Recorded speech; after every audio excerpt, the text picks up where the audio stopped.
पुण्यातील German bakery बॉम्बस्फोटाशी connection, जामिनावर बाहेर आणि भर दिवसा गोळ्या झाडून हत्या अशी थरारक घटना बुधवारी अहिल्यानगरच्या श्रीरामपूर शहरामध्ये घडली। मात्र यामध्ये मारला गेलेला आरोपी असलम शब्बीर शेख उर्फ बंटी जहागीरदार नेमका कोण होता, पुण्यातील बॉम्बस्फोटाशी त्याचं कसं कनेक्शन होतं, जाणून घेऊ सविस्तर। सुरुवातीला पाहूयात बुधवारी 31 डिसेंबरच्या भर दुपारी श्रीरामपुरात नेमकं काय घडलं। तर नेहमीप्रमाणे शांत सुरळीत सुरू असलेल्या शहरामध्ये भर दुपारी अचानक एक थरारक गोळीबार झाला आणि शहर हादरलं। हा गोळीबार झाला तो पुण्यातील जर्मन बेकरी बॉम्बस्फोटाशी कनेक्शन असलेल्या असलम शब्बीर शेख उर्फ बंटी जहागीरदारवर। दोन अज्ञात हल्लेखोर हे अगोदरपासूनच दुचाकीवरून या परिसरात गिरट्या घालत होते। ते शहरातील जर्मन हॉस्पिटल शेजारील मुख्य दरवाजाजवळ दबा धरून बसलेले होते।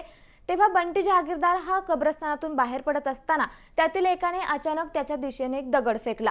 दगड लागल्यानंतर बंटी जहागीरदार दुचाकीवरून खाली उतरला आणि तोच दगड परत हल्लेखोरांच्या दिशेने फेकला आणि याच क्षणी परिस्थिती अधिक चिघळली। दबा धरून बसलेल्या दोघा हल्लेखोरांपैकी एकाने पिस्तूल काढत बंटी जहागीरदार याच्यावर बेधुंद गोळीबार केला।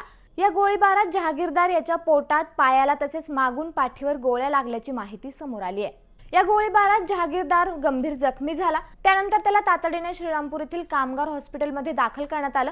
मात्र त्याची प्रकृती अत्यंत चिंताजनक असल्याने डॉक्टरांनी पुढील उपचारासाठी त्याला तात्काळ अहिल्यानगर येथील रुग्णालयात हलवलं।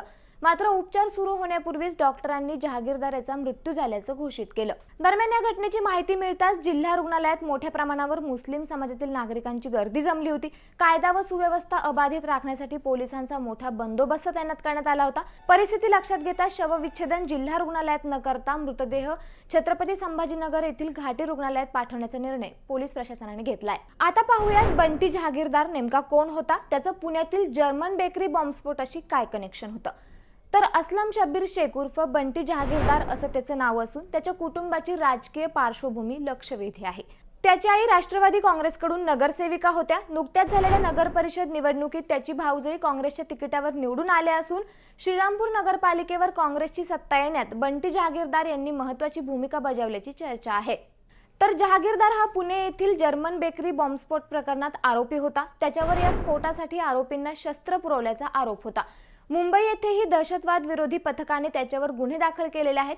शस्त्र पुरवणे, मोक्का यासह विविध गुन्हे त्याच्यावर दाखल होते। काही गुन्ह्यातून तो निर्दोष सुटला होता, तर 2023 पासून तो जामिनावर बाहेर होता। मात्र आपल्यावर सतत आरोप केले जात असल्याने जहागीरदार हा स्वतःला सीसीटीव्हीच्या निगराणीखाली ठेवत होता। त्यानंतर आता 31 डिसेंबरच्या या हल्ल्यामध्ये त्याचा मृत्यू झाला आहे। मात्र या हल्ल्यामागचं नेमकं कारण अद्याप समोर आलं नसल्याचं अहिल्यानगरचे पोलीस अधीक्षक सोमनाथ घारगे यांनी सांगितलंय। दरम्यान या घटनेवर तुम्हाला काय वाटतं, आम्हाला कमेंट करून नक्की कळवा आणि असेच नवनवीन माहितीपूर्ण व्हिडिओ पाहण्यासाठी लेट्सअप मराठीला नक्की फॉलो करा।